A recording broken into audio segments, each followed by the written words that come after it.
Alrighty, so we're moving on from the First Council of Nicaea, and we are moving on to our next lesson, lesson 22, entitled Athanasius the Great, Part 1. We have four weeks of church history this month, and then the fifth week of this month of March is Easter. Okay, so in other words, it'll run us through from this week through to Palm Sunday. And we're going to be covering Athanasius across that 4-week period. I'll explain as we go through how that's going to be structured, but just at least to give you the broad context of it. His biography and his life, so I suppose Athanasius the man, will be covered here in Part 1 and Part 2, so this week and next week. Today in a general form, broad sweeping details, and then next week some of the more specific instances across his life, and particularly with regards to his episcopate or his ministry. And then weeks 3 and 4 we will be dialing in on two of his most famous works, Contra Gentes, against the heathens, and De Incarnationis, which means on the incarnation, and we'll cover that as we go through. And so part of it will be looking at who he is, apart from the fact that his life, and certainly the more part of his episcopate or his ministry, kind of bridges the gap more or less between the First Council of Nicaea and the First Council of Constantinople, which are these two major church councils, the ecumenical councils from the 4th century in 325 and 381. His life spans between those. We've seen Athanasius in passing when we looked at some of those in attendance at the Council of Nicaea, and so that'll be touched on as well to a degree, but mainly it'll be about the bulk of his life, which comes between those two councils respectively. So today, the broader details, including up to his passing. Next week, some of the more specific details from his time in his ministry, and you're going to see as we go through why I've decided to structure it that way, and then focusing on those two works, which will be of great value and help to us. So, to begin, on the title page of your study notes, this is an iconographic portrait of Athanasius. A common one, there are many, but this is one of the most common of which, of Athanasius. Of notable things, you'll see him holding a book, a codex as it's called, of the scriptures. This is for a variety of reasons, of course his defence of the scriptures and of the Orthodox faith or the Catholic faith, as well as the fact that he provides one of the definitive canonical lists, so in other words, the list of the canon of Scripture, what books were considered to be part of the Bible, and that his list, which again we'll focus more on in some of the details next week, is part of the inspiration for him holding a Bible in this context. You'll see, and I know a couple of you asked me about this before when we've had it, common to these ancient and medieval icons and portraits is hand symbols. Right, signalling with the hands, and I've explained some of them in passing. This was a common way in which Christians often communicated with each other, keeping in mind that not so much by Athanasius' day, certainly when he's an adult, he lives during the reign of Constantine early on there, but prior to the legalization of Christianity in the Edict of Milan in 313, which we've covered, Christianity, keeping in mind, was an religio illicita. Right? It was an illegal religion. Christians needed to be able to communicate with each other, including communicating they actually were Christians, in more secret or cryptic ways that wouldn't be as obvious as wearing a sandwich board sign saying, "I am a Christian, take me to the Colosseum now." And hand symbols would be certain ways that they do it.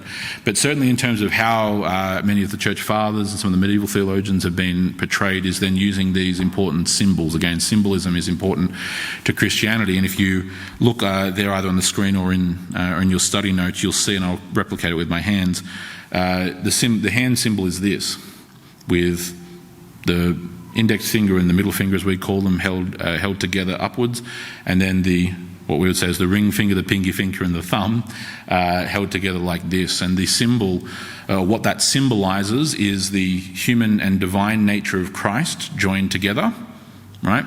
One hypostasis, again, Athanasius being the central defender of the nature of Christ, and that's of course in his magnum opus on the incarnation. Right? You can see how that plays together.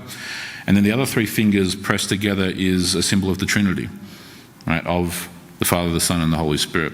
And so many times throughout Christian history, a traditional blessing or a traditional sign of the cross has been done in that fashion. So for anyone who's wondering, because I know some of you have asked me before, what's the hand symbol for? Well, that's what that's associated with. So you'll also see beneath that, and it's more of a point that will be made in coming weeks, certainly especially next week, is a phrase there underneath on your study notes. Athanasius contra mundum, which in English means Athanasius against the world. Contra, against, mundum, the world. Athanasius against the world, Athanasius contra mundum. It becomes an epithet. His contemporaries in his day and those who came after him in the coming centuries referred to him by that title almost, that nickname, so it were, Athanasius contra mundum, Athanasius against the world. And it comes from a famous phrase of his, arguably his most famous phrase in his works, one which again we'll unpack more in the coming weeks. But in simple terms, that statement on his part, if the world stands against truth, then I stand against the world. Okay. Hence, against the world, Athanasius contra mundum. And much of what you'll see in the coming weeks especially is, and we'll touch on it here as well later on, is Athanasius as, certainly at least in certain respects, unique among his generation and unique in his time. And there is a reason why he is so fondly remembered. There's a reason why he's one of the most significant of the early church fathers, and alongside figures like Augustine and others, is one of, if not the most central figure on the incarnation. His work, which we'll cover in the fourth and final week on the incarnation, as it's titled, is not only his magnum opus, it's not only his greatest work, but it's also essentially the greatest work in the early church on the nature of Christ and of the incarnation. So let's begin with our time here. So, as I mentioned, this will be a biography, and these first 2 weeks here, part 1, part 2, will be on the biography of Athanasius. Today, focusing on the broader details of his life as a general trajectory. And so this is beginning on page 2 of your study notes. Athanasius was born around the year AD 298. There is some dispute as to exactly when he was born based on certain historical sources.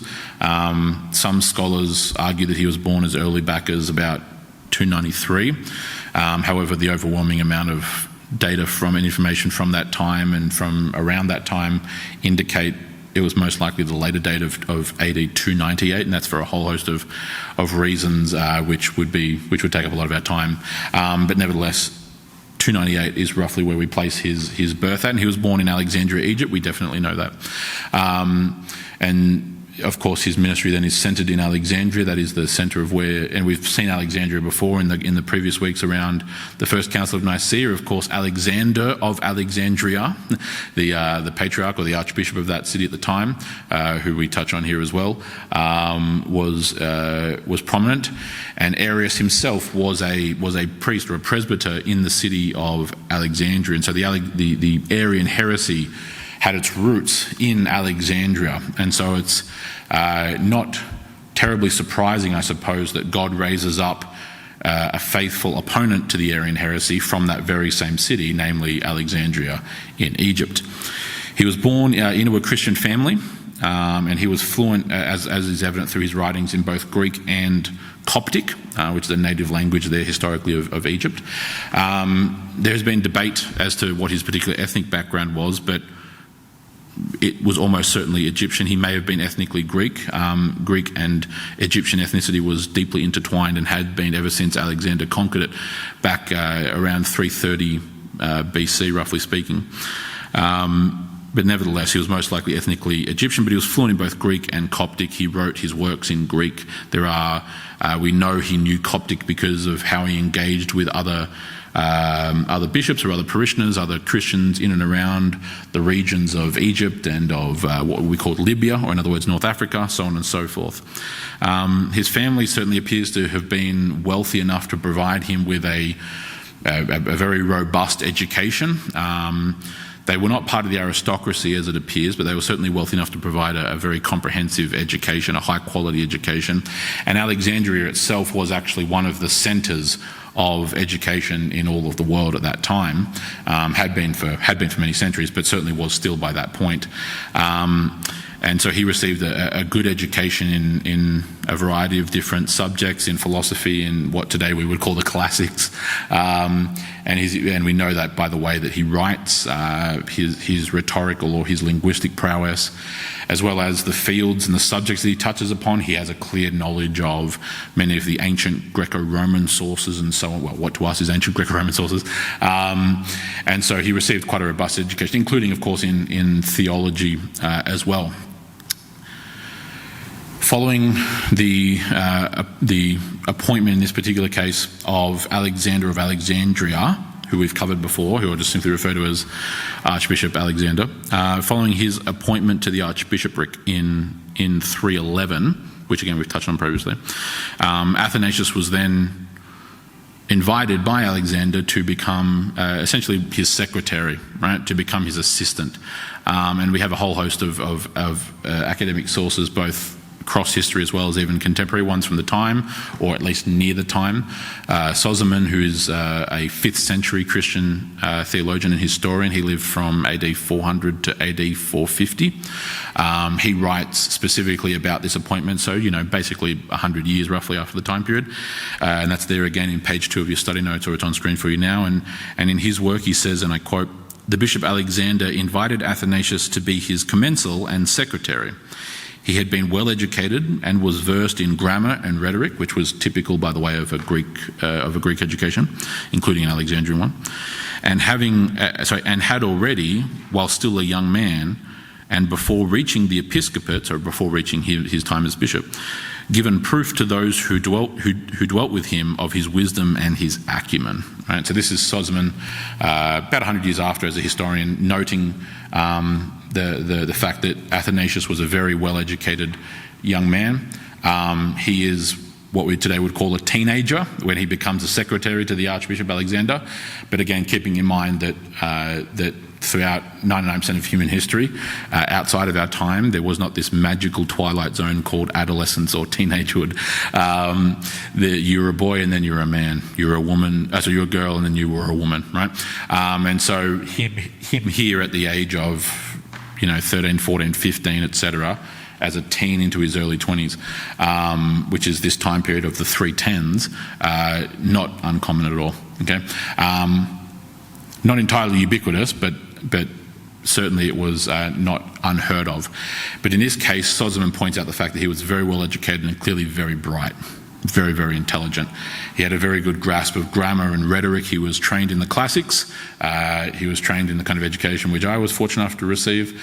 And that acumen was very evident. And the fact that he was made a secretary of the Archbishop of Alexandria is kind of proof positive of that.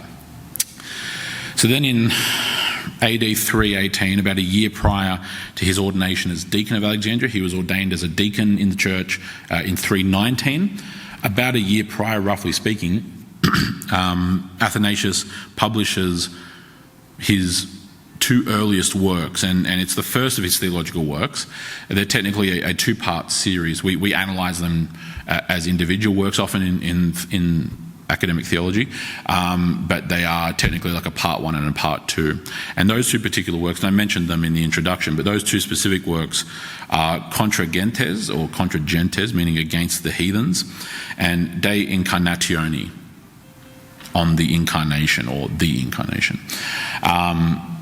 Contra Gentes serves as essentially the kind of laying down the groundwork for then what he writes in De Incarnatione.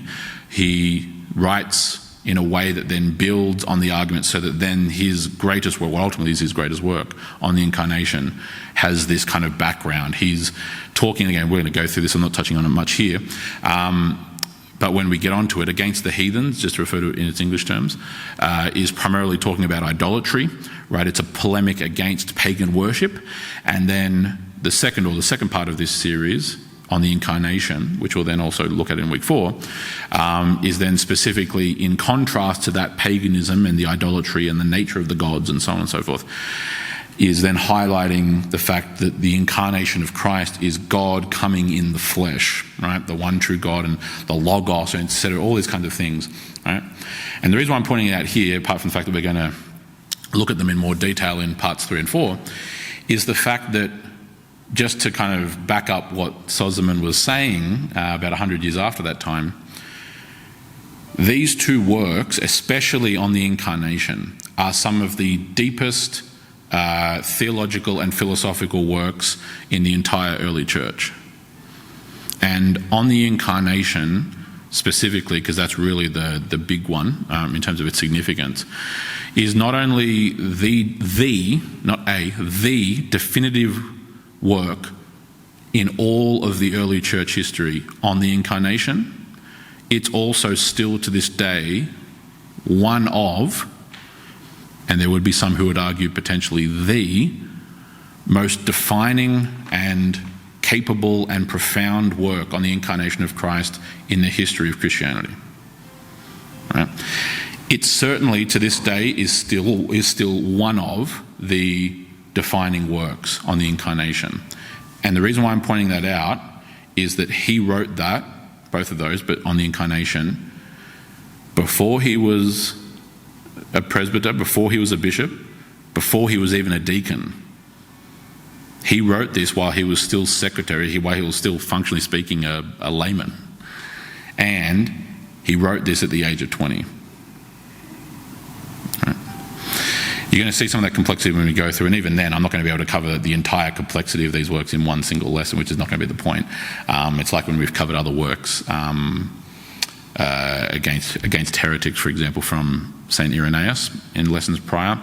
I'm giving you the broad framework, and then we're meant to go and read it in detail if that's something we want to do. These are two works, especially the latter of these on the incarnation, is something which I recommend every single Christian should read.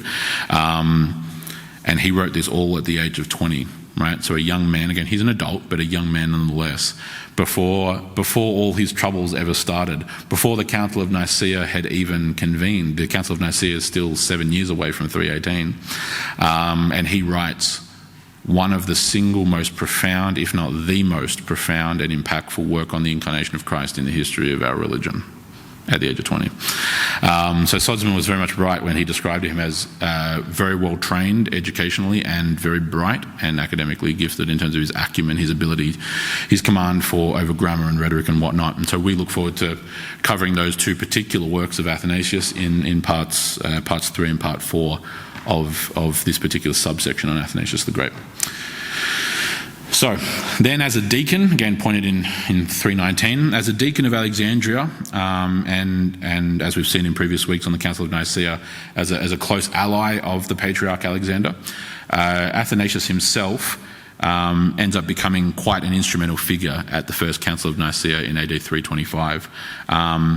Alexander is certainly of more prominence, but Athanasius himself is among that group of the most prominent, and he's doing this all while, and I say simply not to denigrate, but simply a deacon, inverted commas.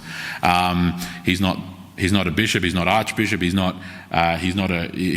surrounded by many older and wiser men than he.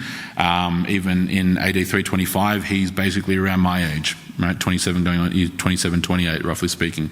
And so he's attending there, and he's already deeply impactful on the theology of the First Council of Nicaea, and something which he then defends perpetually throughout the remainder of his life.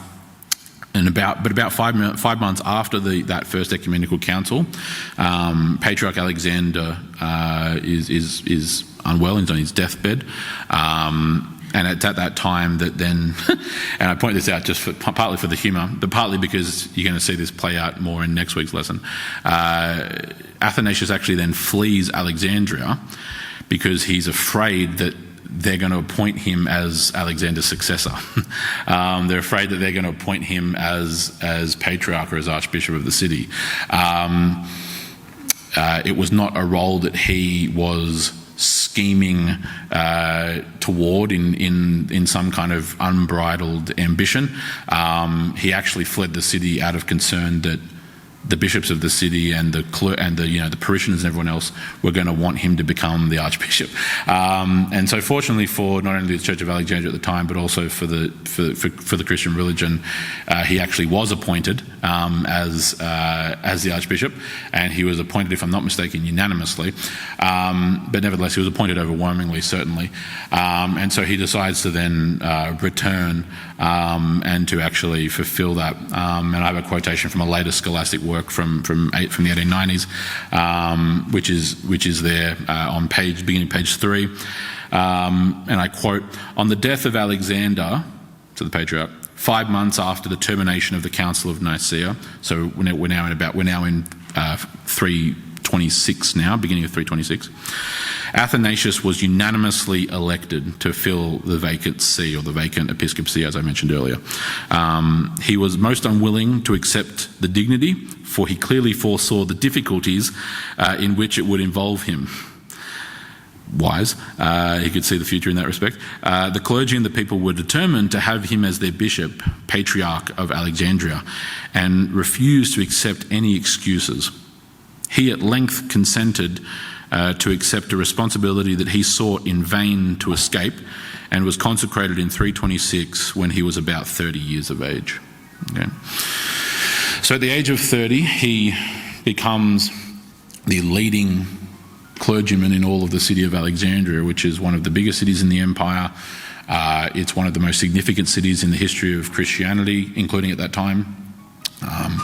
One of what we call the 5 episcopal sees: Alexandria, Antioch, Constantinople, Rome, and Jerusalem. And all of this at the age of 30. Again, he's not a child, he's very much a man at that point, but he's also not 50 or 60, right?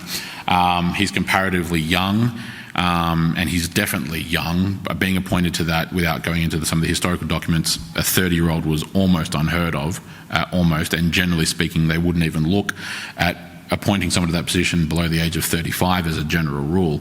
But he's nevertheless unanimously voted into that position at the age of 30. And he seeks to flee, as in this case, Gilmartin points out in his work, because he knew how much trouble it would cause him. He was wise enough to see the writing on the wall, and he knew how much of a war the rest of his life would be, and that's what we're going to look at mainly next week. But we'll touch on it partly here also. So, on a formal level, his episcopate formally begins on the 9th of May 328 against. He's consecrated for that upon the death of his predecessor, Alexander. Formally commences the episcopate on the 9th of May 328. And his tenure as archbishop ultimately stretched over a 45-year period. However, 17 years of which were actually spent in 5 different exiles ordered by 4 different emperors, and they're listed there for you on your study notes. The commencement of those exiles were in, respectively, AD 336, 338, 356, 362, and 364. And they ranged anywhere from about 6 years. That's what the one in AD 356, that exile was 6 years. He's then re-exiled again by Valens, the succeeding emperor. 364 is the shortest one. It lasts all but a couple of weeks.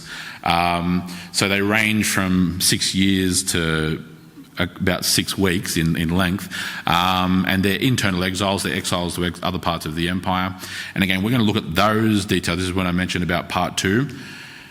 The 45 years of ministry, including those 17 total accumulated years of exiles, we'll look at in part 2 next week, okay? There's so much detail. Of course, that's the bulk of his life, the bulk of his ministry, his episcopate. trying to cram it all into 1 week just wouldn't work. So we're going to look at that more specifically next week. But nevertheless, a lot of the reasonings for why that occurred again next week, but at least just to articulate some of the basic issues that were at hand, is that contemporary historical records as well as later historical records very clearly indicate that the driving basis for those exiles and from the decisions ultimately coming on the hands of the emperors was the political and ecclesiastical machinations, so were the schemes of the Arians. I highlight one such example there for you in regards to what was called the Council of Tyre, or the First Synod of Tyre in AD 335, right? So about 7-ish years into the formal commencement of his episcopacy. It's what causes his first exile in 336. Right, so it should be easy to see the connection there. The Council of Tyre was an Arian council. It was convened by one of the arch nemeses of Athanasius the Great, a man named Eusebius of Nicomedia, who at the time was Archbishop of Antioch, if my memory serves me correctly. He later becomes influential in Constantinople, which is where Nicomedia is, roughly speaking, and he then actually is deeply influential in the imperial court and is one of the right-hand men of the coming emperors after Constantine, two of which, Constantinius II and I would need to figure out off the head what the other one is. I can't remember. It's in next week's notes. They are semi-Arian. You then have issues with one of them being a full-blown heretic, or actually in this case an apostate, in the case of Julian the Apostate. After Constantinius II, you have, that's it, I remember now, you have Julian the Apostate is emperor, and he actually reverts back to Greco-Roman polytheism, right? So he abandons Christianity, and that becomes a bit of a rough time. Then he is succeeded by Valens, the fourth of these emperors, who is again semi-Arian. He holds many biblical truths, but also has mixed it with a number of the things the Arians are saying. It's not clean at all, and a lot of that is what builds up to then that next ecumenical council, the first council of Constantinople under the emperor after Valens, Theodosius I, or Theodosius the Great, who is very much biblical and faithful and orthodox, and calls that council when we get onto it. So again, more of that is going to be in the next week, and you'll see those kinds of details come to fruition. So I won't touch any more on it here today. But nevertheless, continuing through, his final exile, as I mentioned previously, lasted only a few weeks. He was exiled by Valens, who was emperor at the time, and however, fearing reprisal or public disorder or even riots from those who were loyal or faithful to Athanasius, he decided to reinstall him. Again, I'm saying there's a whole host of political and ecclesiastical machinations going on, but more on that next week. After that final exile, which lasted only a few weeks there in 364, Athanasius returns to Alexandria, and he doesn't undergo any more exiles from that point on for, roughly speaking, the next 9 years or so before he passes away. And he spends that 9-ish years, nearly that decade roughly, rebuilding a lot of the problems, fixing a lot of the problems, rebuilding a lot of the destruction caused in Alexandria and in the surrounding regions of Egypt, which he was responsible for. He spends that final decade, he had already been doing this, again more on this next week, but unobstructed, he's able to do this for the last decade nearly of his life, weeding out the Arian issues in Alexandria to varying successes, depending on what we're talking about. He is able to dedicate himself to the pastoral ministry and to preaching and to writing and all these kinds of various things on the back of being exiled multiple times, coming back, coming forth. And again, all the interruption to that ministry, basically on, off, the starting and the stopping and having to flee, and there are multiple assassination attempts, and there are attempts to capture him and to kidnap him and sell him into slavery, a whole host of other things that go on. Eventually, this is ultimately the fate of the last 10 years of his life, and he, as I mentioned, he resumes writing and preaching with by all accounts, great diligence and boldness. And the one thing that's very notable about Athanasius is that at no point From the beginning of his public renown all the way to the very end of his life, at no point does he ever waver or cave in or compromise. He is a stalwart bulwark against heresy from day one and doesn't relent, doesn't give up. And I think, and again, this is a truism, much like I mentioned in the sermon earlier today. It's not always true in every circumstance, but I argue it as a truism. I think due to his faithfulness, he was blessed with being able to die peacefully in his bed. He passes away of natural causes on the 2nd of May 373, surrounded by many of the clergymen from Alexandria, surrounded by families, surrounded by many, many faithful supporters, and passes away peacefully in his bed upon that date in 373, okay, at the age of 75. So, this is, again, where we're up to, this is the nature of Athanasius' life. This is designed today to be a shorter lesson, designed to be a general overview, and much of the details, especially concerning the exiles and everything that kind of plays itself out, because that's the most calamitous and Hollywood-like elements of his life, so it were. The interesting stories come from that period, where they're going to cover next week. But the broad testimony of at least what we're seeing today is to give you some of the framework so that you can then understand what we're looking at in the coming weeks, okay? So that when I then point to his first exile, or his second, or his third, or his fourth, or his fifth, and it'll be useful if you bring these study notes with you, because I'll try to include it, but I can only include so much, obviously, in the study notes. It'll be handy if you bring today's study notes with you over the coming weeks, because then I might be able to quickly make reference back to certain things, especially page 3 there with the dates of his exiles. You'll be able to just quickly see what it is, if it happens to not be a detail included. But with regards to Athanasius' life, here's the framework, and this is what you need to remember for next week. Born 298, becomes secretary to the Patriarch of Alexandria, namely Alexander, in 311. He then becomes a deacon in 319. He attends the Council of Nicaea, the First Council of Nicaea, in 325. 5 months later, when Patriarch Alexander passes away, he then succeeds him as Archbishop of Alexandria, or the Patriarch. Those two terms are synonymous in this context, in 326, formerly 328, and then that's when it begins. So basically his ministry was, in the broadest sense, or at least on the formal level, 328 to his death in 373. Okay, so that period there. And so on and off again for 45 years is what we see playing out, 17 of which were in exile. And so we look into those details next week, part 2.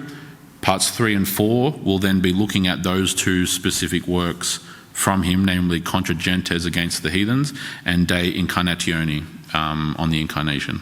Okay? Are there any questions about either what we've looked at or what we're going to be looking at coming up? Yep.